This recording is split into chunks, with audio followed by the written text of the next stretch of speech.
Real Madrid supporters unfurled a Blanco Navidad tifo prior to Saturday's Clasico versus Barcelona, but they've wound up with a Blaugrana Navidad on their hands instead. Barcelona won in the Spanish capital again, riding goals from Luis Suarez, Lionel Messi and Alex Vidal to a 30 triumph over Real Madrid that extends its already sizable lead in La Liga's title race and all but puts its bitter rival to the sword. The win was Barcelona's third straight in league play at the Bernabeu, a feat never before achieved by the storied club. Real Madrid came out with expected urgency and controlled the early proceedings, but Barcelona didn't wilt and went ahead in the 54th minute on a beautiful sequence capped by Suarez. The lead was doubled 10 minutes later from the penalty spot, with Messi doing the honors after a wild sequence that wound up with Dani Carvajal being sent off for purposefully handling the ball to prevent a goal from being scored. Messi set up the substitute Vidal at the death for the final exclamation point on a dominant second half, capping the scoring and the statement performance. Here are 3 thoughts on the match which could prove decisive. Already, in Spain, no Hey Liga. Congratulations to Barcelona for wrapping up La Liga's title with 5 months to go in the season. Of course, anything can happen, as any team is susceptible to a downtick in form, or a rash of injuries or even an unforeseen crisis, but it's pretty hard to envision Barcelona letting this slip away. Barcelona was done a favor by city rival Espanyol on Friday when it dealt second-place Atletico Madrid its first loss of the season. Depending on Valencia's result this weekend, Barcelona's lead heading into Christmas will be either 8 or 9 points.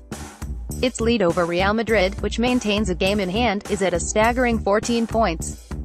There are still plenty of matches left to be played, but Barcelona is riding a wave of confidence and momentum that didn't seem possible after Real Madrid thrashed Mexico in the Spanish Super Cup in August.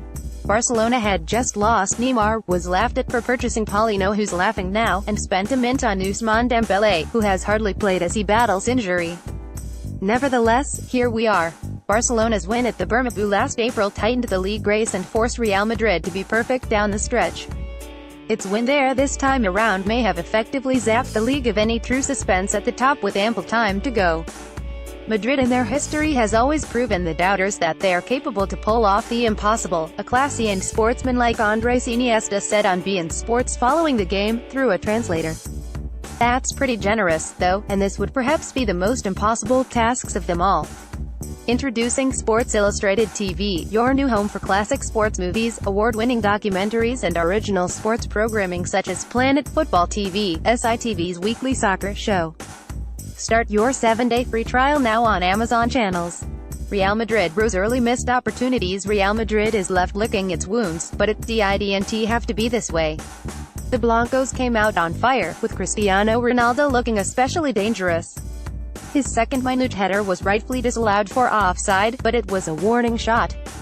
9 minutes later, Ronaldo should have at least tested goalkeeper Marc-Andre ter Stegen, with Toni Kroos' cutback pass finding him, completely unmarked, some 12 yards from goal. Perhaps the ball was a little behind Ronaldo when he loaded up to shoot, but he completely whiffed on the opportunity. That it came from almost the exact spot where Messi won last April's Clasico at the death is a piece of poetic symmetry.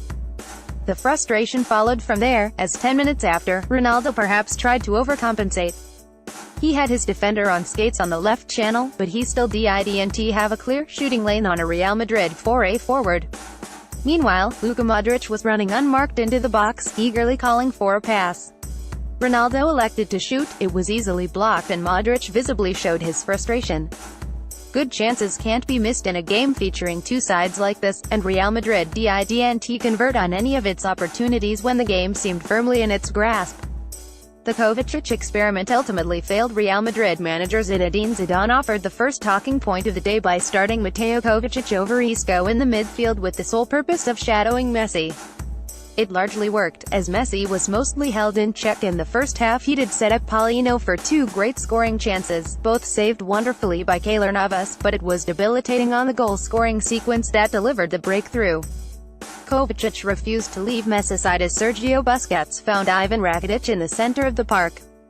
With Kovacic only feigning to move to stop Rakitic before backing off, the Croatian had the space to operate while carving through the center and finding Sergi Roberto on the right wing. His first-time cross to Suarez was expertly finished off, and with that, so too was Real Madrid.